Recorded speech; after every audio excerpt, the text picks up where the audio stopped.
Good morning.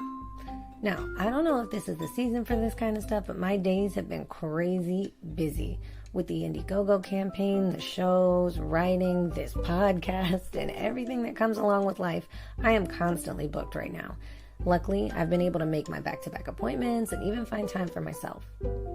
Actually, let me go back. I'm lucky to actually do the things that I need to do. I'm on an uptick right now, and things are really productive, but that's not what this episode is about. In fact, it's about the opposite. Chazz Jogie came to my house and wanted to talk about process. Now, we've done episodes about process, and much of it has to do with igniting that fire or keeping it going in an internal way. We've talked about motivation, inspiration, changing your thinking, and all of that is effective. But sometimes, some of us just can't. We can't get out of the mentality. We can't think beyond what's happening, let alone create beyond our limitations. So many of us are trying to think outside of the box by this point. We are desperate for this hold on our creativity to let go. Many of us reach out to our friends or our family or people we look up to, just wanting to know, what do I do? Just tell me what to do. Well, Chazz has a bunch of ideas. From a step-by-step external process on developing commissioned illustrations to much simpler things, there are so many accessible things that we can all do to shake off what he calls creative paralysis. It might even surprise you that you already do some of them, just not within the context of your craft. I'm Amanda Levy, and this is Artist Grapes.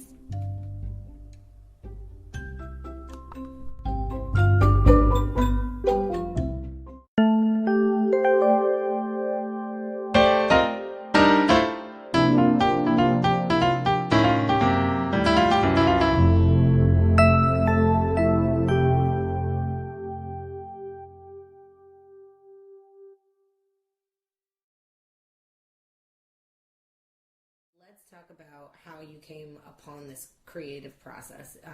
Essentially, you said it was taught to you? Yeah, when I was in school, I went to NJCU. That's the local college. I went to NJCU. It's a reputable university. Oh, I love that place, though. Okay. I'm not I like it. I love my time that I spent there. But yeah, I was there from 2006 to 2012, and starting in 2008, I started taking illustration courses. That's when I figured out what I wanted to do. And my teacher, this guy named Dennis Dietrich, from Society of Illustrators fame, he taught all of his students this really simple process that all of us followed afterwards. And what you really do is you start off with thumbnail sketches, which are literally the size of your thumbnail, maybe the size of your thumb. Either way, it's a small, rinky-dink sketch that only makes sense to you, doesn't have to make sense to anyone else, but you just plow it out in a minute, and then you move on to another sketch, and by the end of let's say, I don't know, the day, you have a whole page or two full of these little thumbnail sketches that are now options for you to explore. This may seem like a no-brainer to some people, but to a lot of artists, they don't realize that doing something so simple can have such a huge impact on their work.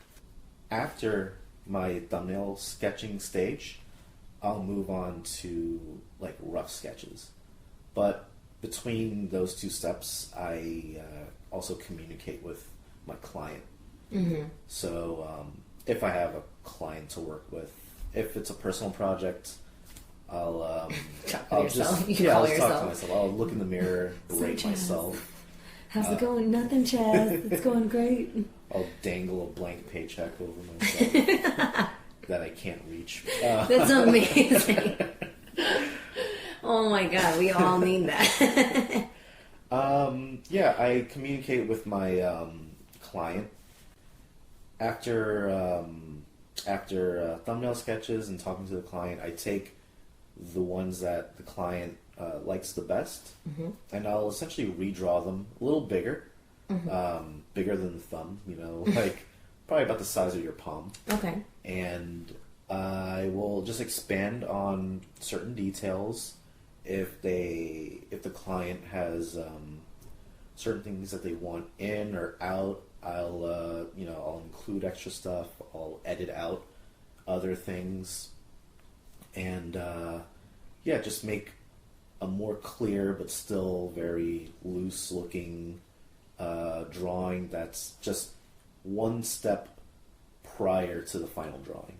Okay. And then I'll submit those to the client on a day in which we agree on. So in between, chatting it up with the client and doing those roughs, we'll probably get like either a few days, maybe a week or two to like do it. Depends on how much time we want to allow ourselves to finish this project. And I'm lucky enough to get clients that say, no hurry, if you probably just get it by so-and-so day, that'd be great, but if you can't get it done in time, which I try to get it done before so-and-so day, so that way, I don't end up being a dead horse. Yeah. But anyways, so yeah, after I give them the rough sketches, same ordeal as the last time we had talked. And sometimes we'll even communicate, while sketching, they'll like live while sketching, like, oh yeah, change this now, and they're like, and you're like, yeah, doing it right now. Yeah, there's I have like an ongoing Twitch stream that I'm just they'll just text me, very casual text, being like, hey, you think maybe we could also include this detail? I'm like, yeah, sure. Okay. Because, the client's always right. At the end of the day, it's what they want. So we try, as an illustrator, we just try our best to give them what they want. But, as an illustrator, we kind of gotta take their idea and just pimp it out, So do it. So this is actually interesting because obviously I think on the roster for this podcast, people were like, what do you mean by process? And I was like, process can mean so many things. And I'm like, exactly. That's why it's a theme. And then like there's subcategories, like whatever you are specifically talking about when it comes to process. So that can mean something as in the internal process that actually happens. Like, how do you wake up in the morning and go, I'm going to draw this. I'm going to do it. And at the end of the week, it'll be better. And then there are others. There are external processes, which is, I think, what you're talking about a lot, which is like the business aspect of it. Like, this is how, part of it has to do with like the spark that happens. Like, yes, I'm going to get up and I'm going to do this. It helps when it's for an external force. I think, at least that's what I've gotten from a lot of people. They're like, if someone pays me to do it, that's a big motivator. And you're like, yeah, that would make a lot of sense for all of us. So you sort of include that, like, with the spark to just do it in the first place. But it seems like what we're talking about for this kind of process is really how you physically get it done. So I'm glad that we're talking about like the physical process in which you create something for a client. And then what? The final drawing is still different from the final itself. I'm just pretty much just taking that rough sketch. I would actually either, when I was still in school, I would blow it up in a projector. But since I don't have access to that as easily, at least, I just scale it up in Photoshop. Okay. And I personally like to make a print of it, like a really crappy print at like any place. Like, I quite often just take tracing paper, put it over that blown up sketch, and just pretty much refine it as I go along and add, like, nice little details. Because you're pretty much redrawing it. And why not? I mean, it's not like you're cheating. Yeah. It's only cheating if you're taking someone else's art and tracing it. And then being like, I did this. Yeah. This is mine. It's all me. And, you know, I'll essentially make the final, or at least like a rough version of the final, through the tracing paper, but then I'll transfer that to an artboard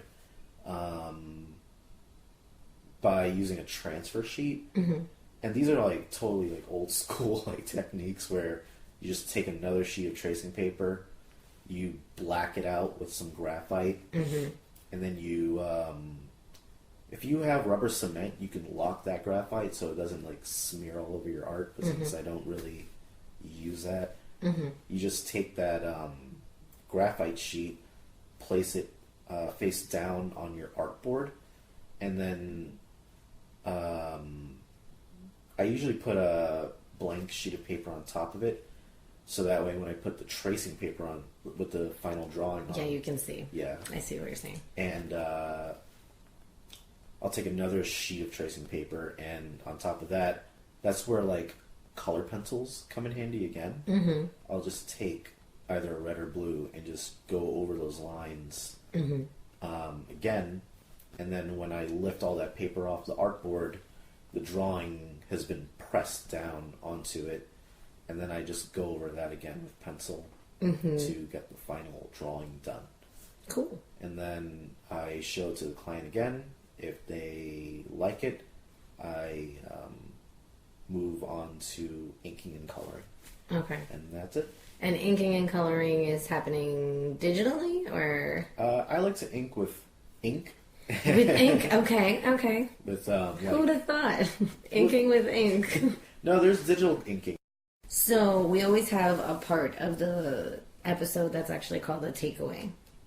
So it's usually you choose, well, you don't have to choose, but usually it's about figuring out what you sort of take away, like what the audience takes away from this podcast episode. And it's usually either for the artist, like it's feedback or advice that is like for the artist, or it's for society to inform them, in the case of some serious gripes that we have with society, informing them like, hey, this isn't okay, maybe don't do this, or do this instead. So you choose, so you basically, I mean, you can do both. You can obviously set the tone to give advice or give the takeaway to two different audiences, but that's usually what's going on. But the takeaway from today, if you want an artist to take something away from your episode, what is your takeaway? I guess it's for the artist. I'm assuming it's for the artist because it feels like it is. Yeah, mostly for the artist, but definitely there's definitely something in there for the clients as well. Okay. But for the artist, don't think about the end product. Just think about the process, because the end product is going to arrive no matter what. Whether you like the piece or not, you're going to get there. So until you get there, just hone in on that process. Really, like, whatever baby steps you're working on, just focus on that baby step. So just focus on each step. You'll concentrate a lot better. You'll also learn a lot more about not only art making, but also about yourself, about your strengths, about your limitations. For example, we're all human. We all need sleep. Don't stay awake for over 24 hours. Yeah. That's something you gotta, like, learn how to work around. Sleep is important. Is it though? I'm joking. I find that, like, if I get some sleep, even if it's 6, 5, 4 hours, it's something. And then you wake up the next day rested, your brain cells come back, and you're able to work again. And the takeaway for clients is just communicate with the artist a lot and make it clear what you want. It is your project, but also, realize, like, especially if you know a lot of artists, definitely go after the artist that, hits the nail on the head for what you want, and don't expect, like, a person who makes super crisp and clean artwork to make something dirty and rough and painterly, just know who to choose, and also you're very much involved in the process as the artist, him or herself. So, always be there and communicate your ideas, but also don't overwhelm your artist with like a monolith of ideas that will probably end up working against your art piece in the end. And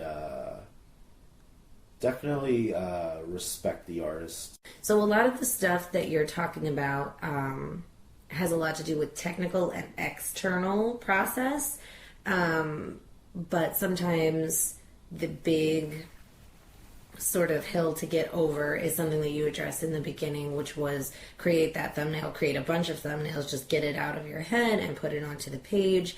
But what do you do when you experience what you call creative paralysis? What are some of the things you do in order to, like, that halfway point between waking up and actually making the thumbnails, essentially? I'm pretty sure there's like a real term for it somewhere out there, but I don't know what else to call it besides creative paralysis, where you, let's say, pick up your pencil or whatever medium you like to use, and you're approaching your sketchbook or your canvas or whatever surface you work on, even your computer screen, and you just don't know what to do.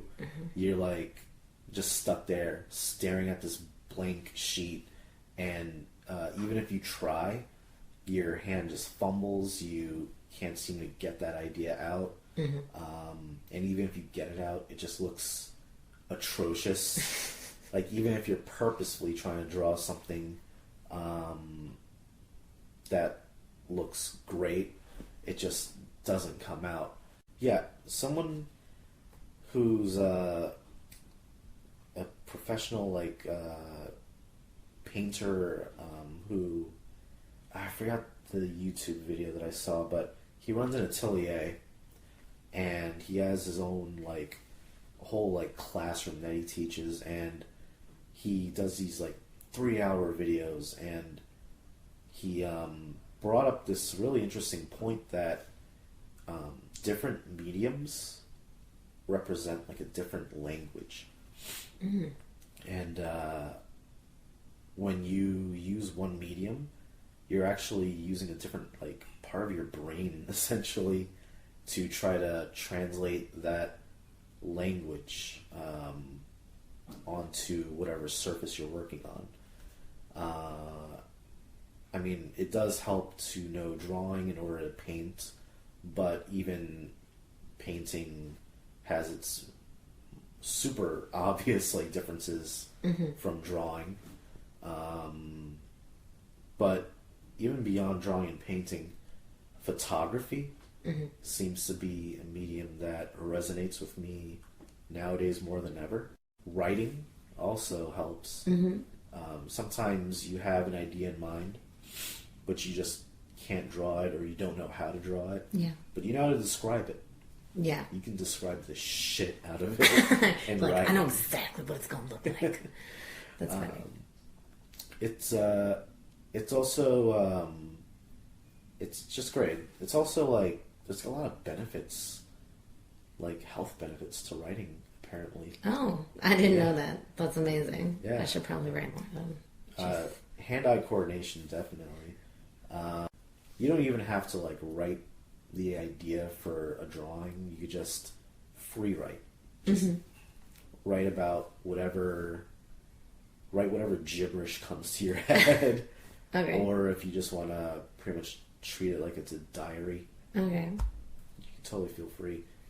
All I'm saying really is just, changing your medium, changing the way you think, helps. And when the time comes to return to the medium that you work with the most, you'll be refreshed. Okay. You'll might even want to incorporate those other mediums into your regular work. Yeah, which you did. You started doing photography, and you've obviously always been an illustrator, and then you made... Did you have a whole show, right? It was like a whole show of photography with illustrations incorporated? Yeah, some of it included that, actually. Okay. Yeah, so... I remember seeing samples. I loved it. It was just like, oh my God, I'm sorry I didn't come to enjoy some. I showcased them in a December show at Hudson County Art Supply. And, that show was like a mix of recent and brand new works. And a lot of those brand new works were just that. Okay. My combination of 35 millimeter photographs and my comic style illustration work. And I like that process a lot. And the way I go about that process, same exact steps that I had said before for making a drawing, except that afterwards I incorporate those final drawings into the photograph through Photoshop. So what do you do in the case of, because it sounds like, okay, somebody is trying to get their creative process started and it's not happening, and you're like, well, do something else creative. Try something like a different medium. What happens if you're in total creative paralysis where nothing creative is working? So that's where I walk. That's where I actually just walk.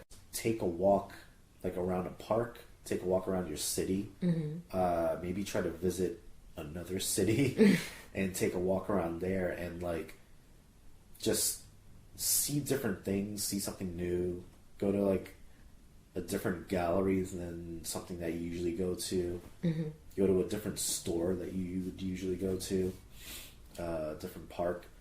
Just walk, and while you're walking, just think. Just think about not only your ideas that you have, but just think about maybe why you are unable to make this work a reality.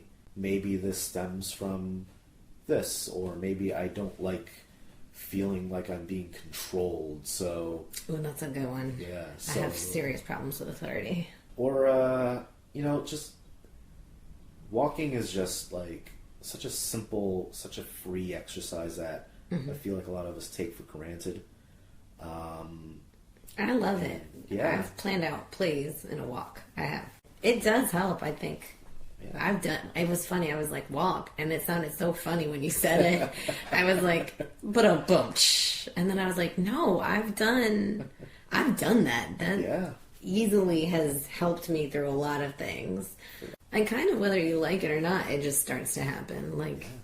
It's interesting because you're like, I'm going to go move my feet now. And then all of a sudden your brain's like, look at all this stuff. And you're like, whoa, I did not expect that. And your brain's like, tough. Sometimes you'll even be sometimes you even forget your process. Sometimes I forget my creative process. I'm like, what do I do again? My mind is a blank. I'm a zombie. I'm listless. And I just get out of the house or get out of the studio and just take a walk down all these bumpy, uncomfortable Jersey City, Hoboken, New York roads. Yes. And it'll just spark. The spark will just come back. That's good. Well, thanks for joining us. No problem.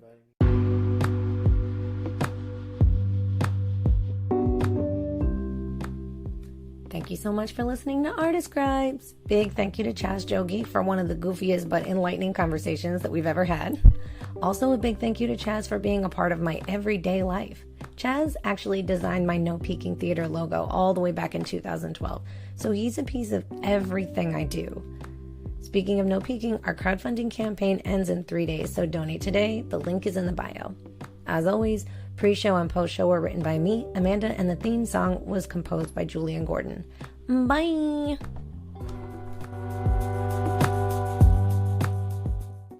The podcast you just heard was made using Anchor. Ever thought about making your own podcast? Anchor makes it really easy for anyone to get started. It's a one-stop shop for recording, hosting, and distributing podcasts. Best of all, it's 100% free. Sign up now at anchor.fm/new. That's anchor.fm/new to get started.